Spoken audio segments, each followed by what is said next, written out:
Hi అండి, welcome back to వేదన్స్ creatives. ఈరోజు అయితే ఒక మంచి స్టోరీతో మళ్ళీ మీ ముందుకు వచ్చేస్తున్నాండి. మన ఛానల్ని ఇంకెవరైనా సబ్స్క్రైబ్ చేసుకోలేదా?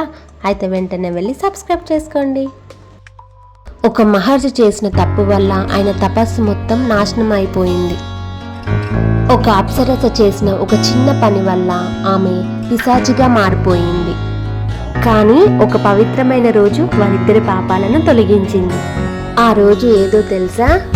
అదే పాపాలను తొలగించే పవిత్రమైన ఏకాదశి, పాపమోచని ఏకాదశి. స్టోరీ నేమ్ వచ్చేసి పాపమోచని ఏకాదశి.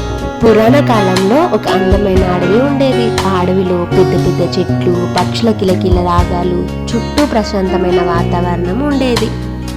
ఆ అడవిలో ఒక మహర్షి నివసించేవాడు. ఆయన పేరు మేధావి రిషి.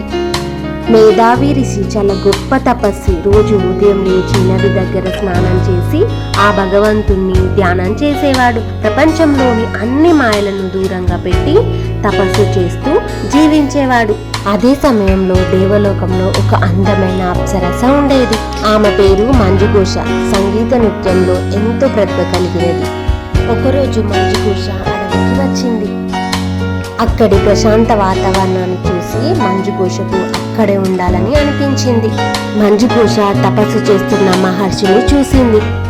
తన సంగీత నృత్యాలతో ఎలాగైనా సరే మహర్షితో మాట్లాడాలని అనుకుంది. తన పాటకి మహర్షి కొంతసేపటి తర్వాత ధ్యానం నుండి బయటికి వచ్చాడు. కళ్ళు తెరిచి మంజుఘోషను చూశాడు. ఆమె అందానికి మహర్షి మనసు చంచలమైనది. అలా కొద్ది కొద్దిగా మాట్లాడుకుంటూ ఇద్దరు దగ్గరవుతారు. కాలం గడుస్తూ కొద్ది సంవత్సరాలు గడిచిపోయాయి. కానీ మహర్షికి అది తెలియలేదు. ఒకరోజు మహర్షి మేధావికి తన ధ్యానం గుర్తుకొచ్చింది. అయ్యో, నేను తపస్సు కోసం ఈ అడవికి వచ్చాను, కానీ మాయలో పడి తపస్సునే మర్చిపోయాను అని మహర్షి చాలా బాధపడ్డాడు.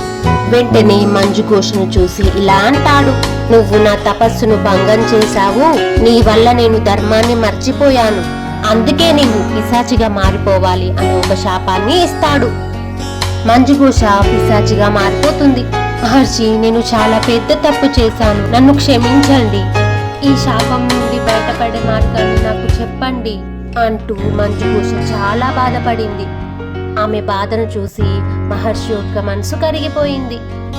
ఇప్పుడు ఆయన ఇలా చెప్పాడు, చైత్రమాసంలో వచ్చే పాపమోచని ఏకాదశి రోజున ఉపవాసం చేసి భక్తితో విష్ణుమూర్తిని ప్రార్థిస్తే నీ పాపాలు తొలగిపోతాయని మహర్షి చెప్పాడు. మంజుఘోష మహర్షి చెప్పిన మాటలను గుండెల్లో పెట్టుకుంది.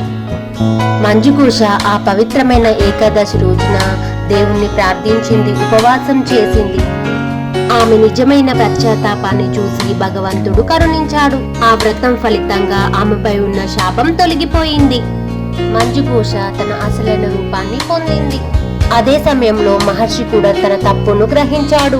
మహర్షి కూడా పాపమోచని వ్రతాన్ని ఆచరించాడు.